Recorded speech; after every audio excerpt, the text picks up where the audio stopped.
Thank you, Beth.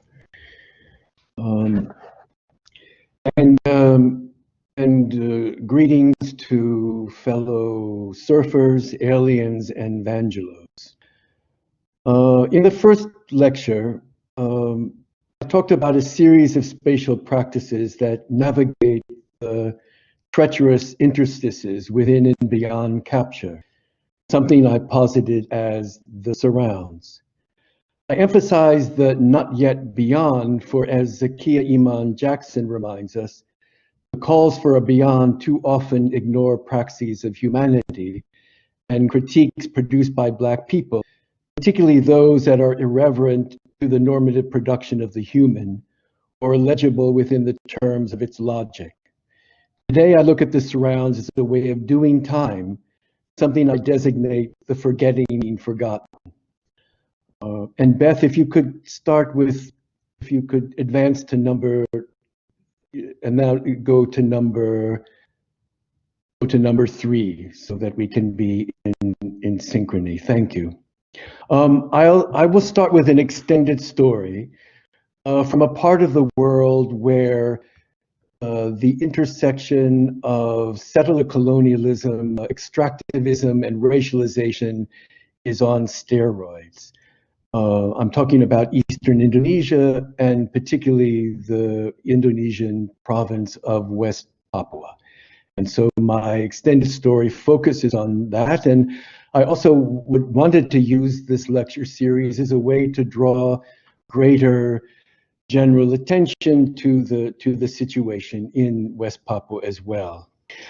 Sorong is the largest urban area in West Papua, Indonesia's most eastern province, the gateway to what is considered perhaps the world's most spectacular tourist area, Raja Ampat, is the administrative center of what is emerging as one of the largest zones of low carbon extraction, replete with lithium, nickel, cobalt, magnesium, and rare earth metals. It is also situated in one of today's most militarily repressed, thoroughly colonized regions, where the Indonesian state has long done anything necessary in order to suppress the aspirations of indigenous Papuans for national liberation.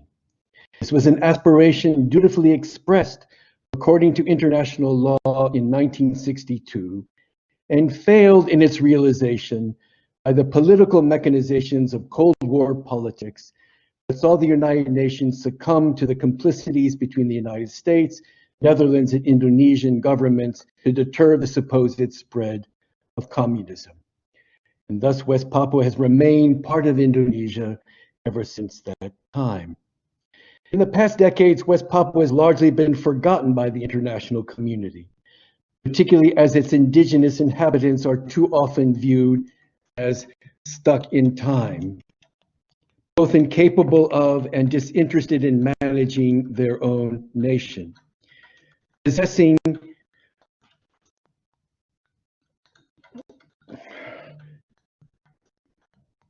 the Earth's most diverse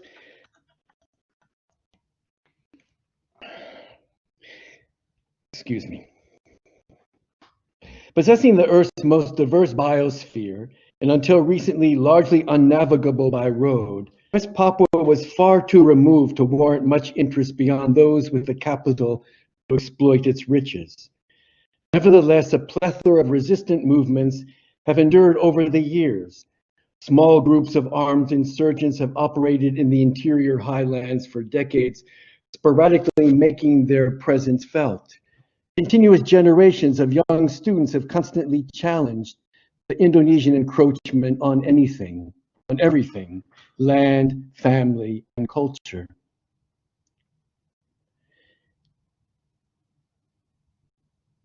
The next slide, please.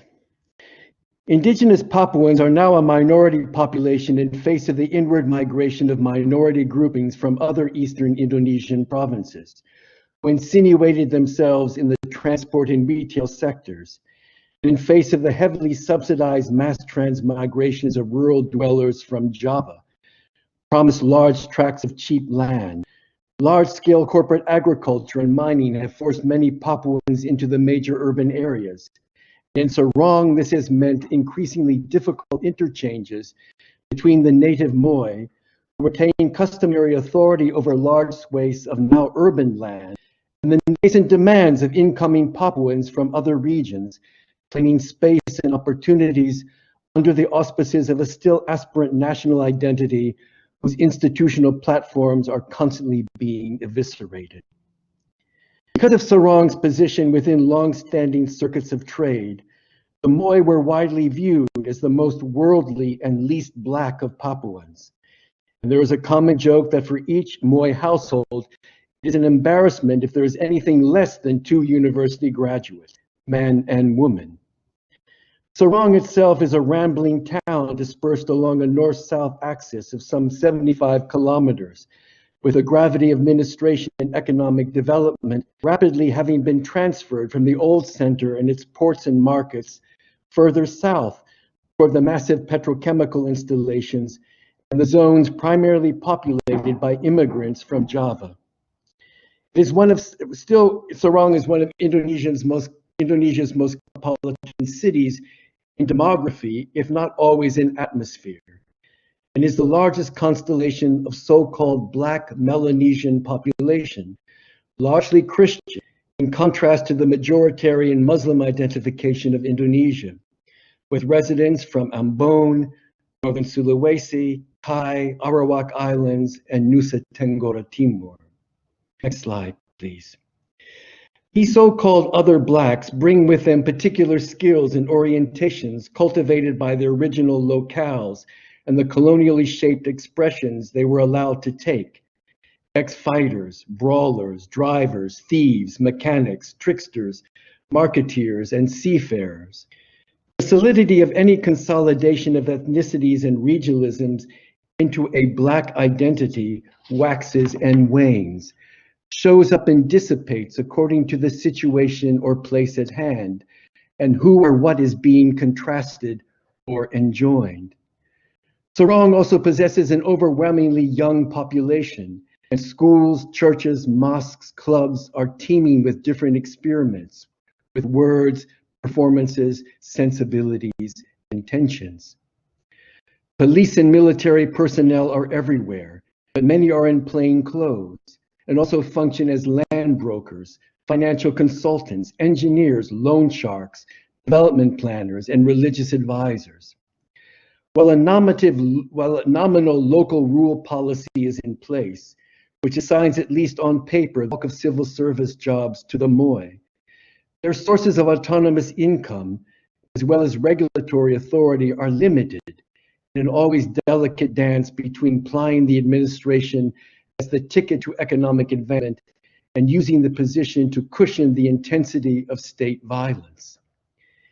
In the very heart of the old urban core, right behind the city's sprawling main market, is a wide expanse of semi-forested land, nearly resembling a classic city park, verdant and rambling, which is the traditional home of one Moy affinal grouping, now primarily settled by a loose-knit network of Rastafarians, hip-hop artists, hustlers, civil servants, layabouts, fishermen, and cultivators. Some come from households with a fair amount of money. Others are and have always been dirt poor.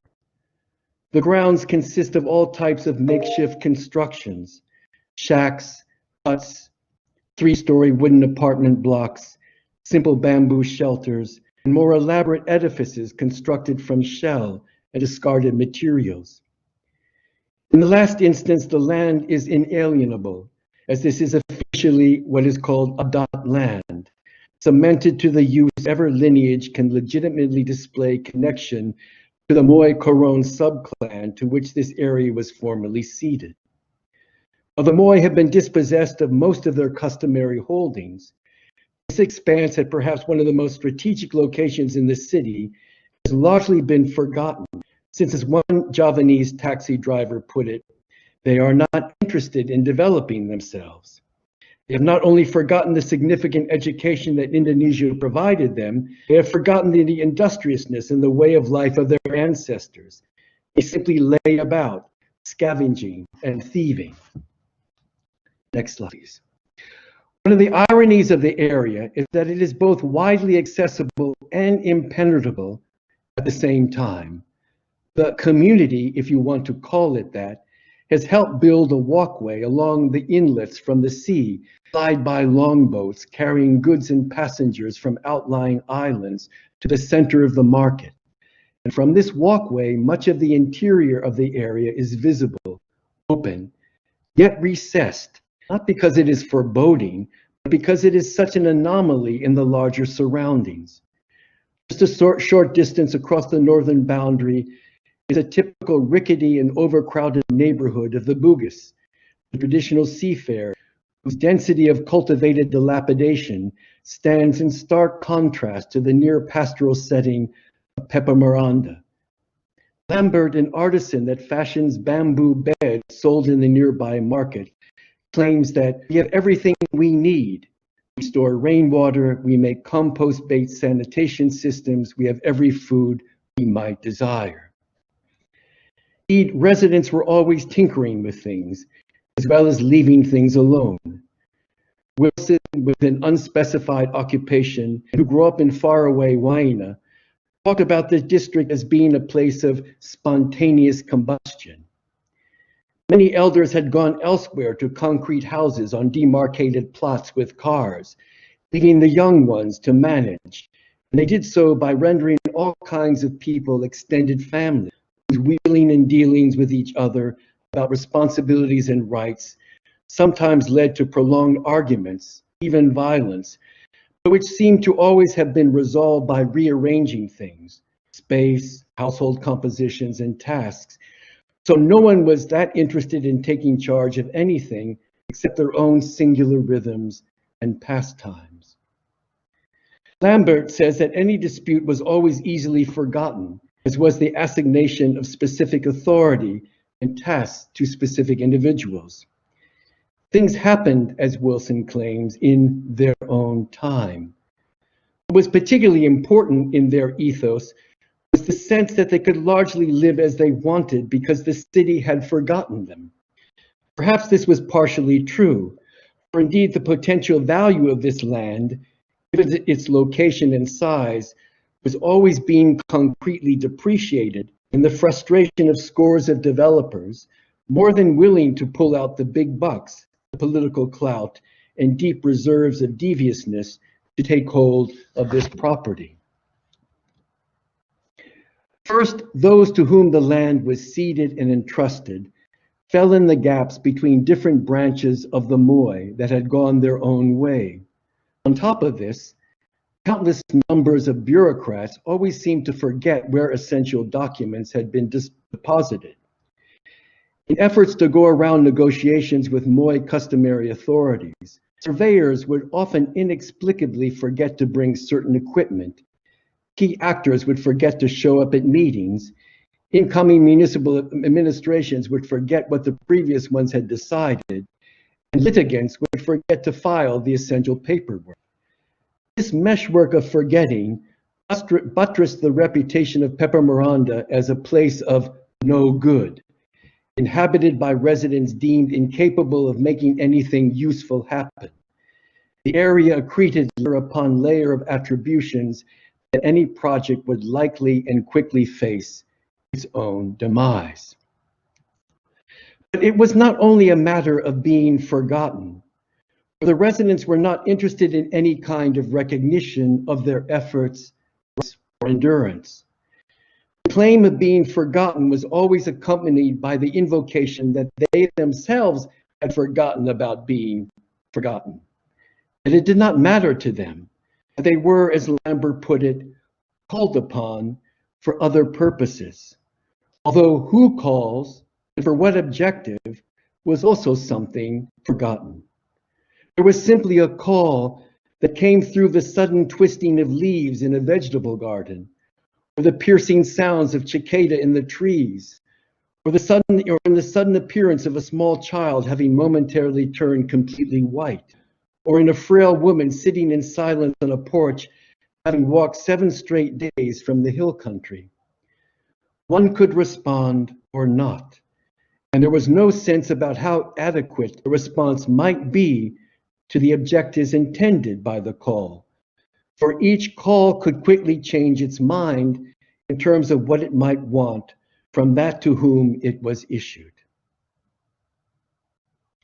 Wilson indicated that such calls never came at the right time, that even if they were expected, there was something unruly, surprising about when they actually turned up.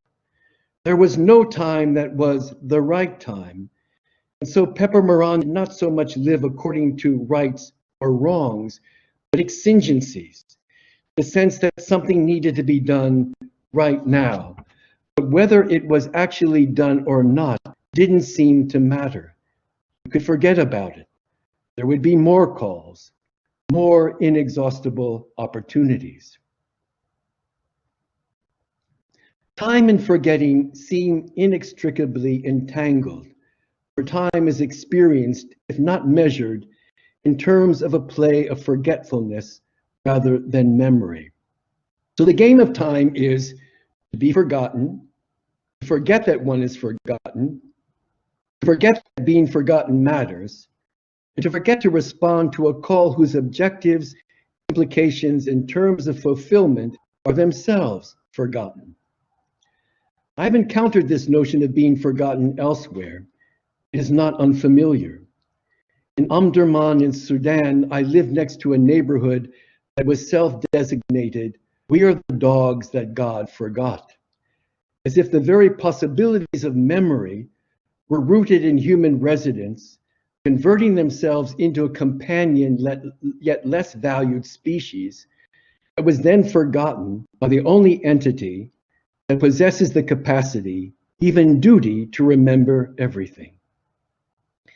In the outskirts of Nouakchott in Mauritania, a recently self-constructed shantytown of Haratin, an ethnicity of former slaves, commonly referred to the area as "we have already forgotten." When asked about the reason for this titling, residents would claim that they have even forgotten why they had done so. "We have already forgotten."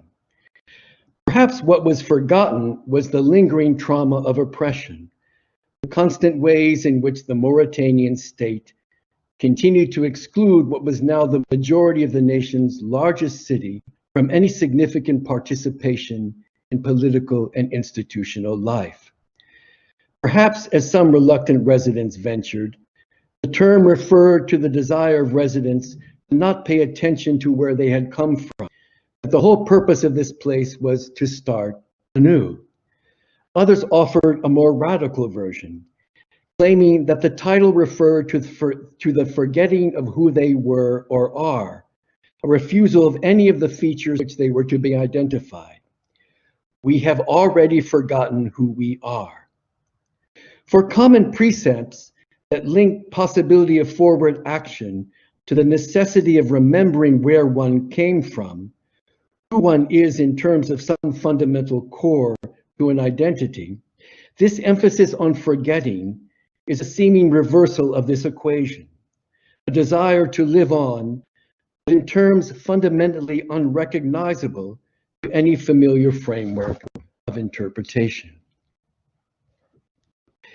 In Kinshasa, I once knew a youth gang that filled an empty warehouse with found objects and documents of all kinds gathered from trash bins across the city, which they said would be used as evidence in a popular tribunal that would eventually judge the merits of whether the residents of the city would be entitled to remain.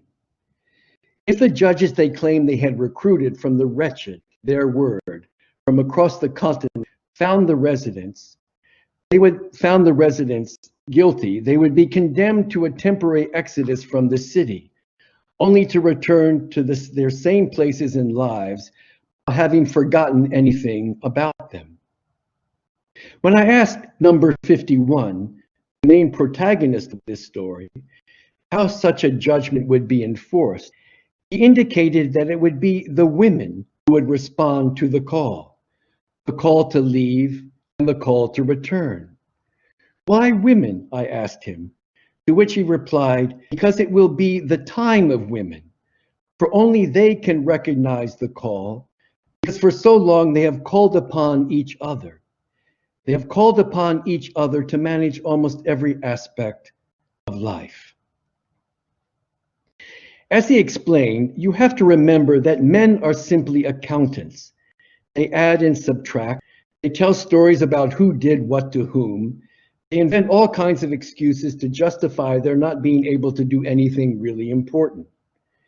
They make judgments, measure whose dick is bigger, invent all kinds of rules for avoiding tending the garden, bringing in and cooking the food. They invent memory as some grand story that excuses them from doing any real work, tales of heroes and major accomplishments.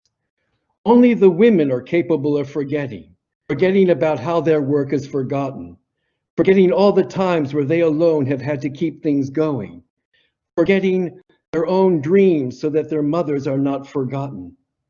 They will understand the call. They will know what to do. They know how to live when everything is forgotten. What kind of time is this?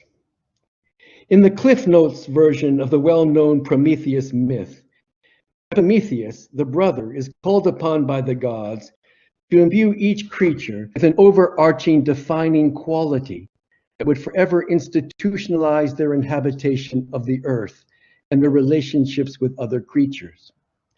The only problem here is that Epimetheus forgot to assign the human with a definitive character. Perhaps he still fantasized, mourned, or even believed that humans remained essentially citizens in the pantheon of gods, despite their actual removal. Whatever the reason, Prometheus, responding to the urgency of humans prospectively wandering the earth, lost and aimless, broke into the Vulcaner's workshop of the gods and stole the fire that was bestowed upon the human. Not so much as an essential quality, but the essential technical apparatus through which the human could constitute its own evolutionary emplacement in the scheme of things. Here the human was bestowed that volatile, energizing, unstable, and always in need of tending instrument through which the image and capacities of the human would be produced. As compensation for being forgotten, the human was provided the apparatus that enabled their conceit that the world would never again forget them. And instead of being constrained by a definitive set of capacities, features, and scope, technicity would enable continuous anticipation and adaptation to new circumstances, even to enroll those capacities of other creatures for the specific ends of man. Technicity itself was to be the locus of memory, as every tool and apparatus would double as an archive of what was possible, and through their own actions generate trajectories of new possibilities. It would figure a narrative arc, a history that could be brought to bear on the very shaping of human capacity and governance. Of course, humans could well forget, as by the now trite injunction, those who forget the past are condemned to repeat it, points out, as if forgetfulness itself embodies stasis, a frozen time, or a time without time. But the artifices and systems of retention inevitably delimit human capacity as well, reduce the complexity of human relations within the world. For as much as philosophical thought has emphasized, time is disjuncture, difference, and breach. Ezekiel, one of the residents of Pepper Miranda, would constantly play the old Chambers Brothers classic, "Now the time has come, no place to run, time has come today," as if time were responding to a call. It has now arrived, and there's no place to go besides here, even as Lester Chambers announces that he has no place to stay and dreams of the subway, but can't put the call off to another day. Everything is to be forgotten in order to answer the call, because the call demands an answer that cannot be prepared for. Just as in the familiar invocation of the call of Islam, that who one is and what one has done can never be sufficient preparation to respond to a call that has inexplicably been directed to you out of a million potential recipients. In this formulation, I'm aware that I'm skirting the generative work of Bernard Stiegler, who has persuasively argued the extent to which the capacities of thought and action are contingent upon what he calls the extrasomatic, those technical systems of tertiary retention that bring with them the edited experiences of the past as instruments that shape what it is in the present we are likely to pay attention to and remember. And that these systems are not simply retentive, but protentive as well, for they posit specific incipient forms for imagining the future, of anticipating what indeed could be retained at some future point. Forgetting remains an ethical dilemma, an orientation amongst the different registers of retention that entails a necessary turning away or refusal to bring about. The implications of forgetting seem already anticipated in advance, that we always come into a frame in which attention is inevitably tied to the past.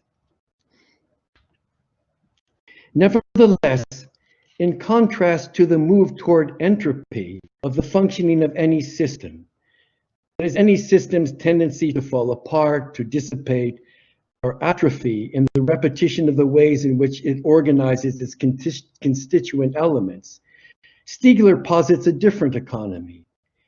Here, energy actually increases through the very iterations of a narrative, storyline, or performance that has lured us into paying attention and which inexplicably results in something else besides the normative, something that forgets to dissipate, forgets to decay. Far from the calculative logics of understanding that attempt to precisely identify the probability of something occurring, narrowing the horizons to mathematical finitude, this materialization of thought as incantation, as call, as bearing witness, or what Stiegler identifies as taking care, can generate the improbable, something that forgets its own likely impossibility. In the time of the Anthropocene, we are constantly reminded that time is running out, and probably has already run out. The long histories of propping up human life as an always self-aggregating and insatiably voracious consumer of the efforts of other forms of life and non-life, even to the extent of converting some humans into the exemplar and legitimation of what could be wasted and exploited, have finally caught up in some vicious feedback loop to undermine the very possibilities of ongoing existence. Here, humans are called upon to do something that might transform not only their own possible extinction, but all of the multiple extinctions that result in the human standing bare and alone in front of a world of new toxins, viruses, bacteria, and chemical alterations. The call, while seemingly definitive, urgent, is a call for difference, for complexity, for abolition, to participate in the changing of everything, for it is everything that issues that call. But instead of responding to the call by forgetting all that has come before, by forgetting that all of what one is never can be adequate to the invitation that the call makes, humans too often simply reiterate their name, emphasize the urgency that humans must be saved at all costs, that all of the sufferings and constraints experienced by specific humans, particularly those whose humanity has indeed been largely forgotten, must now be truly forgotten in prioritizing the very survival of a species that has never really lived as a species to begin with. Since this species is just a cover-up for the fact that it is a particular apparatus that must be sustained, that which associates the human with the capacity of reason, intelligence, and science, a partial aspect of human experience. But this intelligence has always been a gathering up of different forces and materials, sensations, and practices that do not belong properly to the human. Each gathering up has freed up space within the locus of the human body to do other things with what it has, where ability and dominance are simply one set of features generated through the very encounter of bodies and forces with each other, momentarily stabilized in specific territories of operation within specific milieus or surrounds. Deploying the notion of the human as some kind of fundamental explanation and frame does little to capture the complexities of such gatherings and what might ensue from them. Quranic verses are full of indications of how the oneness of the earth is constituted through the multiplicity of inscriptions, of a world full of signs not provided by Allah, but by the earth itself. The constant process of this thing leading to another, a broken branch leading to a leaping monkey, leading birds emptying from the trees, descending on a farmer's field, alerting the occupants nearby, and so on and so forth. Calls can be issued from anywhere and transmitted along long lines of signifying chains, or simply appear as if out of nowhere. These are not calls for the survival of a particular formation of the human. It does not limit the human to a single form, still predominantly imagined as white and male. Here, the exigency to never be forgotten compels a narrowing of the horizon of what the human actually is. In the desperate attempt to not have their existence forgotten, the human technical complex that retains the evidence of an ongoing drama of accumulation by any means necessary, as compensation for the dread of being born with nothing at all, holds on to all of the slights, deficiencies, triumphs, catastrophes as proof of an essential resilience. It thus forgets that the long history of being forgotten renders the human within complex gatherings within the earth, which can be renewed and transformed. Forgetting that one has been forgotten means forgetting the human as some kind of transcendent signifier. As pointed out in the first lecture, there is not only this world, but this place, this gathering, this time, which cannot be generalized. The thisness is not static or frozen, but continuous, enfolding and unfolding. Michel Serres talks about time as a topological process, a matter of switched gears, downstream, suddenly diverting upstream, of someone being suddenly fired up, losing their head, of the magnetisms of touch, of innumerable vibrations and churnings that constantly interrupt the possibilities of an invariant background against which to measure definitive progression. Yet within this chaos, there is also the work of things being prolonged and endured. This is particularly important, as Beth Povinelli points out, because of the ways in which an ancestral present, always attuned to the necessity of innovations and recalibrations in the co-constitution of life and non-life, has been and continues to be reified and frozen through colonial mechanisms of extraction. These mechanisms treat the ancestral present as in history, as stuck in specific cultural beliefs and practices ill-suited to the development of the modern world, a development that requires the extraction of those very forms of non-life through which that ancestral present maintained itself as a dynamic, embodied system of inhabitation.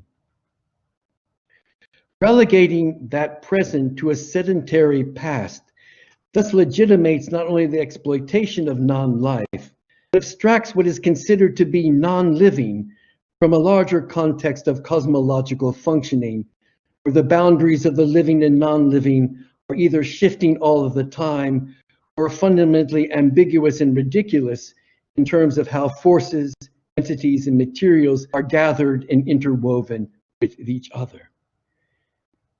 Aaron Barad's notion of agential realism is also significant here in its recognition of interstitial objects, an intermediary mode between what could strictly be demarcated as life and non-life, that is referred to as the inhuman. These are apparatuses that can sense things beyond the cognitive capacities of human perception and the specific secondary qualities exuded by objects. It is this realm of the inhuman that also introduces new complexities to the gatherings mentioned earlier. Here, it is necessary to forget the surrounds as anything other than a gathering up of that which is seen and unseen.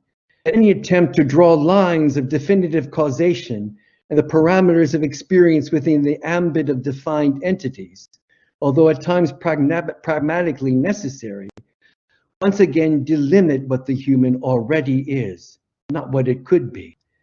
The call, issued from potentially everywhere, and to which potentially everything can respond, even though this may never be the case, will elicit a panoply of strange responses, strange affiliations, even as they place somewhere specific, with its own forces, characteristics, energies, and constraints. This impulsion to gathering, not reduced to likeness,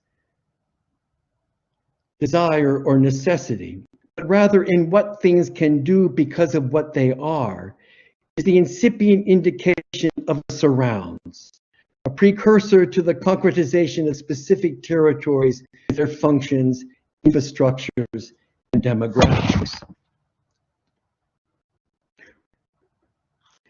Rather, territories of operation are formed through the forgetting of past functions, the forgetting of past operations and definitions, even as bodies, infrastructures, materials, and atmospheres retain in their very constitution that entirety of experiences of a past.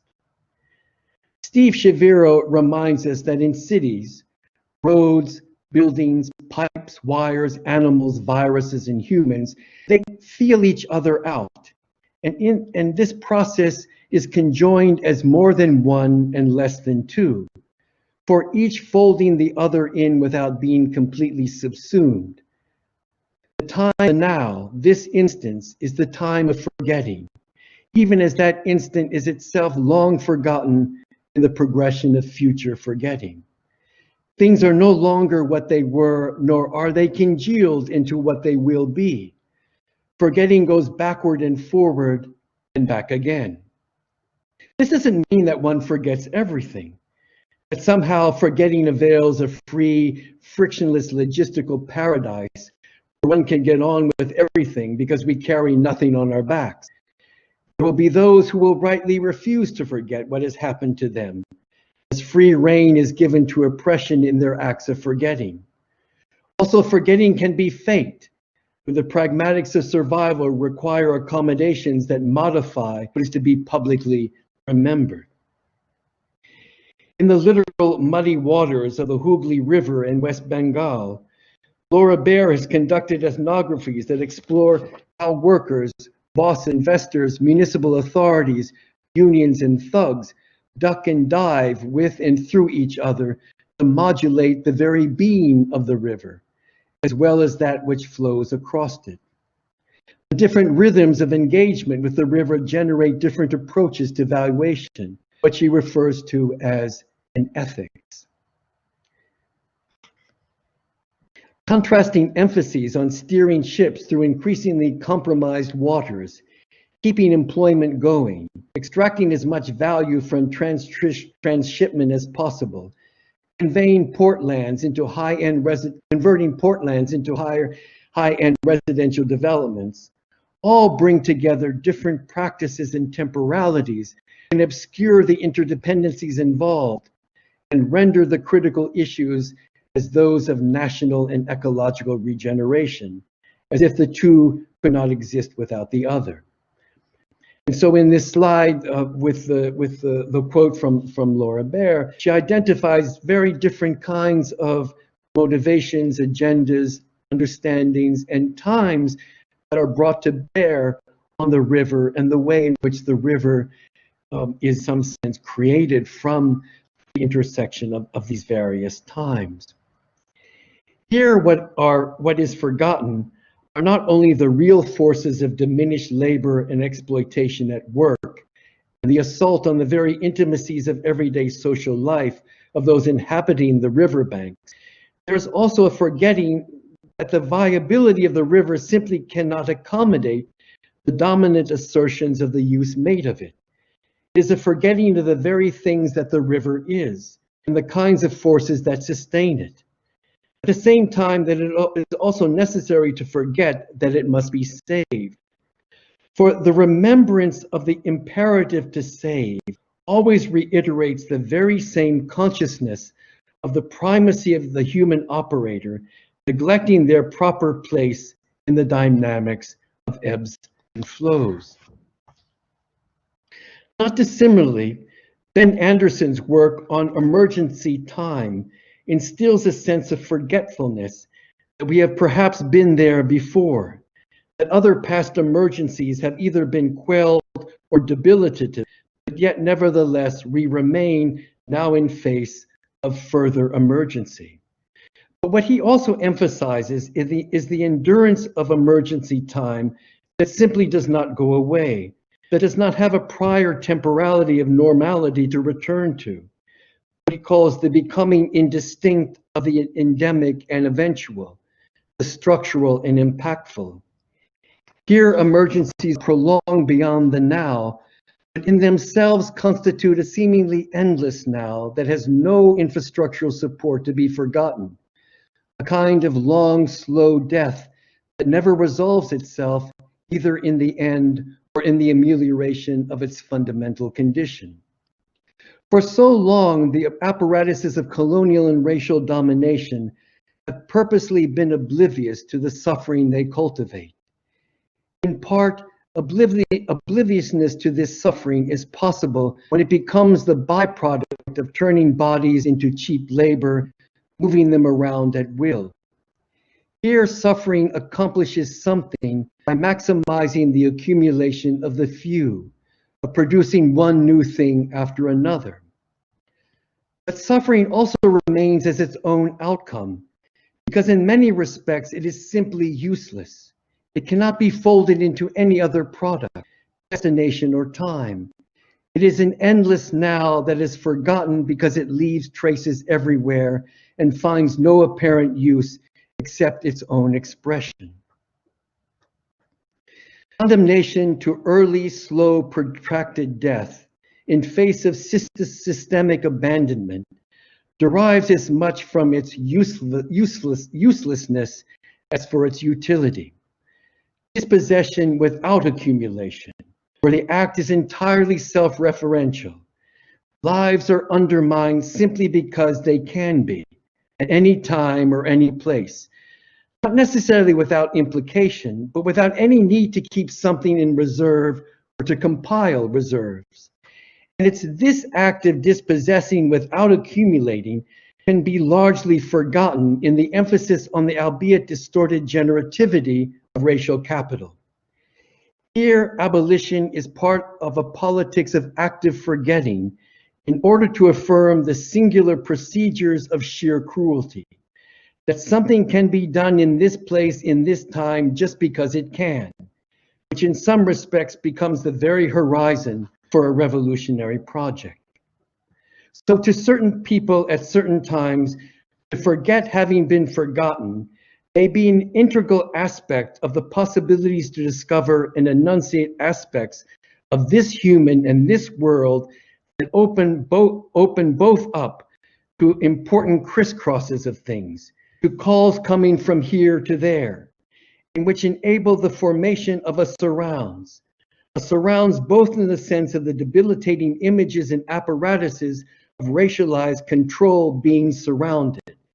Come out now finally with your hands up, or alternately, put your hands up in the air and shake them like you just don't care, and providing a space of temporary, unfettered experimental operations in the midst of apparent capture. Between extinction and abolition, not as fixed goalposts, but rather as oscillating realities playing off each other, is the surrounds. It is both a place on the way and the experience of being on the way. To further flesh out what might be seen as the time of the surrounds, I want to draw upon three methodologies from critical Black thought as particular ways of thinking through the conundrums of forgetfulness, which go beyond simply forgetting in order to remember or remembering in order to forget. The three methods are invention, fungibility, and malpractice as they relate to the instantiation of a particular kind of time.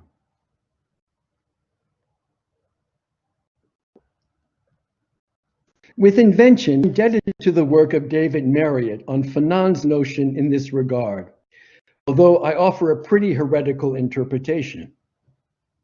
Fanon's preoccupation is with what might constitute a real break from the debilitating narratives that constitute not only discourses of colonial imposition, but the very terms of self-regard on the part of the oppressed. The overturning of the colonial regime is insufficient in terms of really forgetting the mark it has left on the bodies and the psyches of those it ruled.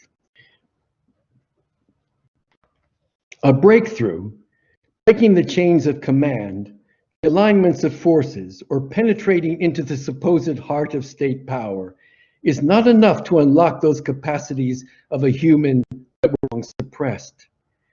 For any enunciation of them, any display of abilities beyond the confines of the human as it was enforced, were always to be punctuated by an asterisk, a qualification, indicating that any creative manifestations inevitably had to take into consideration the status of the oppressed as the condition that colored it.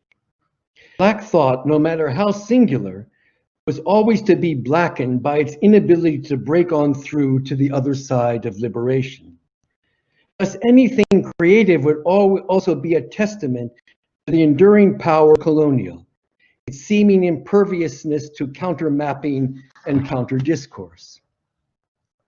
As Fanon indicates, breakthroughs tend to retain the need for the very codes and practices of narration that are broken in order to really demonstrate or at least confirm that the breakthrough has really occurred. So even if the answer to that colonial history from the other side of liberation might be that of rearranged interlocutors and altered speaking position, that answer inevitably takes the form of a reiteration. Before I was not free, now I am free. Yesterday you made the rules, now I make the rules. The reversals are marked but the normative language of attainment has not been forgotten. Instead, Fanon demands a future imperfect, a time that never arrives, never stops arriving, the destination of which cannot be foreseen, only a process repeatedly traveled, a territory to be invented. The future here is not a standpoint, not a measure from which the distance from oppression can be read in excess of any preceding continuities. The wretched of the earth are not simply wretched in terms of their status within the colony, but in their own both volitional and involuntary refusal to imagine or declare a time of redemption. They have already forgotten what ails them. They've already forgotten that their lack of income, education, status, and self-comportment disqualifies them from really contributing anything to this world, let alone a new one. Their capacity is one of being able to operate in concert within their own terms, their own inclinations toward each other. That each of them knows exactly what to do with each other without having to institute a body that defines the valences of possible dispositions. They need no mirrors for their collective efficacy, no image of a conjoined body, for it is to be invented in their very trembling, tentative, half-baked leanings toward each other, all of the incipient gatherings that shatter and scatter coherent viewpoints. Such invention is necessary because, as Fanon reiterates, a real individual is deemed a subject through their initiatives and development. But such has been foreclosed to Black people because, first and foremost, the Black is regarded in terms of a characterization that does not belong to them, which, no matter what they do, becomes their inevitable destiny. But such a trajectory is denied at the level of ideology of rule. and the principles and epistemologies of the colonizer, who after all has undertaken colonization in the name of a generalized humanity. As such, there is no intrinsic exclusion. A person can potentially attain anything they want, but this attainment will be viewed as acceding to whiteness, or valorizing its status as the arbiter of worthiness.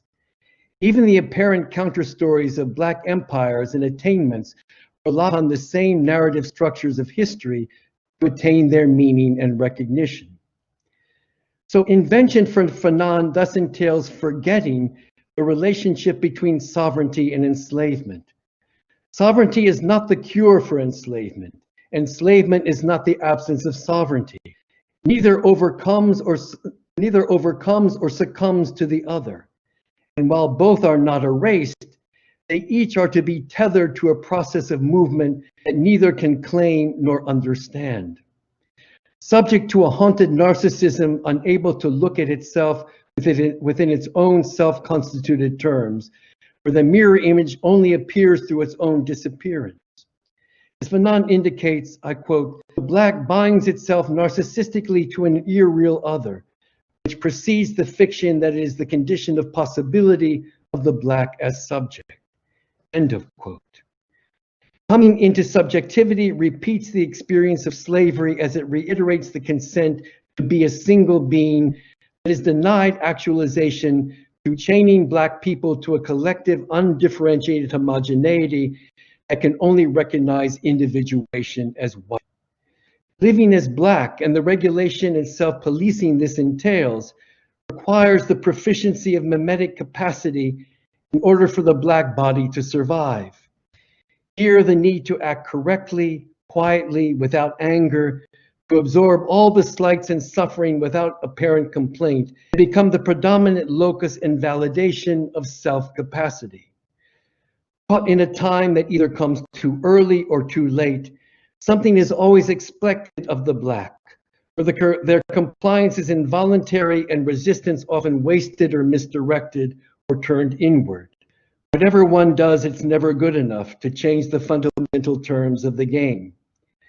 At the same time, whatever constitutes creative tropes of resistance can be easily incorporated as signs of the system's capacity for reform. So it is not that the wretched forget history, they remain in face of it. But what is forgotten is the need to take it as anything other than an exception. That its organizing force was indeed exceptional, given the disjuncture between what it announced and promised and the arbitrary manifestations of violence that ensured its continuity. For the efficacy of narration, the codes through which everyday life was to be represented and deliberated depended upon the arbitrary and wanton. As such, the capacity of the wretched to write themselves into the interstices, warding off violence through intricate maneuvers of hit-and-run incursions, and warding off history through obviating the need to be represented and recognized, open up a space where ways of being can be invented, not as breakthrough, not as Fanon often wished, complete dominance of the white other, but as the suturing of a surrounds, a place of inhabitation on the move, not necessarily stateless or even state-like, but an active display of the generativity of forgetfulness. It is a place that builds up its own evidence over time, not settling too quickly into any one dispensation, practicing ways in which the wretched might circulate through each other, discover and touch the differentiated sensibilities of new ventures. These ventures will inevitably be tinged by common traumas and victimage, but where that is not the only thing that they might have in common, not the commons that will be built upon live in this world in a different way. Fanon envisions a maneuver without precedent and without a consensually affirmed common vernacular. Tiffany Lebothel King identifies an integral fungibility at the heart of living Black that both accompanies and goes beyond the functioning of the Black body as an instrument of labor, derivation, commodification, and insurance. If Black bodies were being made into ambiguous flesh to be shaped and deployed in various fashions, at the same time, Blackness was a space in the making. This was not simply because in the colonization of the Americas, Black bodies were on the frontiers of interfaces with the environments to be settled.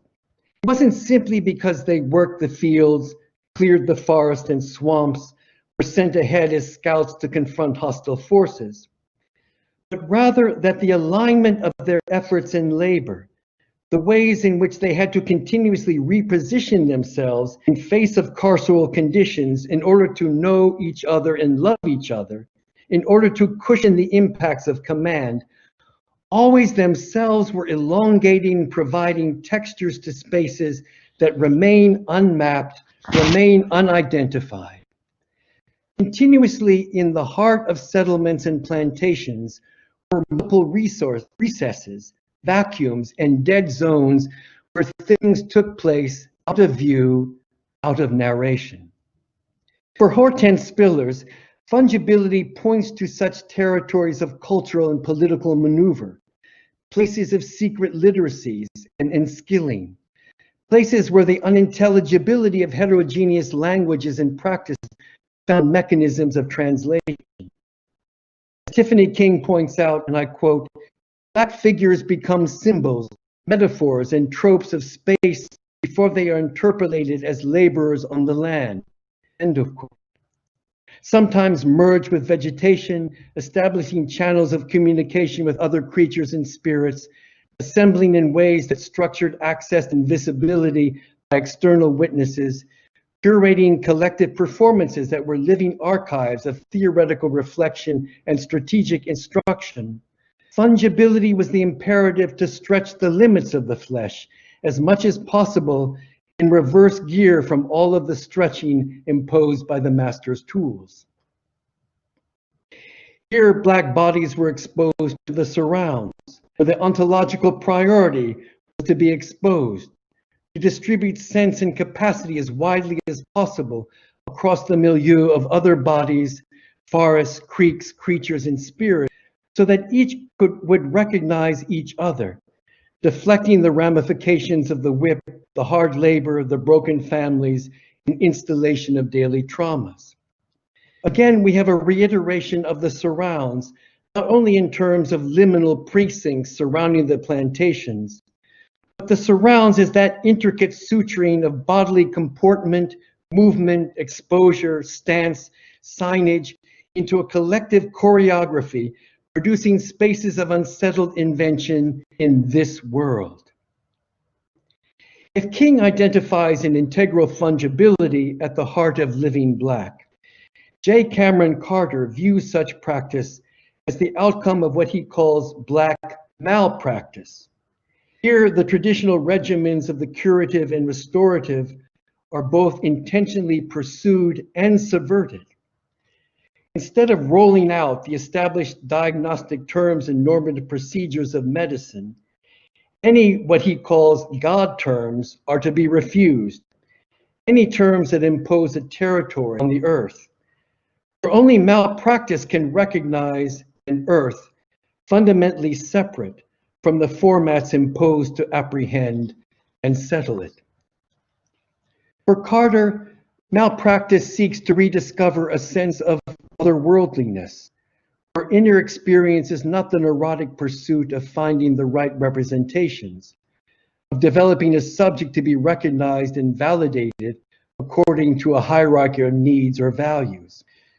Rather, it is a time of the festive, something out of time, a time out, or an out time that does not correspond to any trajectory of development, realization, efficiency, or fulfillment. Malpractice is a sociality not reducible to contractual form. It is something that operates outside of political settlements, that does not apportion rights or responsibilities. Black people have long struggled for rights, for inclusion, as they should, says Carter. What Black experience brings to the inside of inclusion, to the articulations of rights, is not validation, a sense of errancy to all cosmologies of settlement. It brings a sense of the sacred that does not put its faith in resurrection, where things are made whole again. Rather, what is important is a dispersed and distributed crowdedness of things with its accompanying disorderly conduct that radiates outwards in vectors of contagion that upend demarcations and cadastrals. It is a world of what Carter calls transshipped gods, exilic divinities on the run, an upturning of things in their respective places.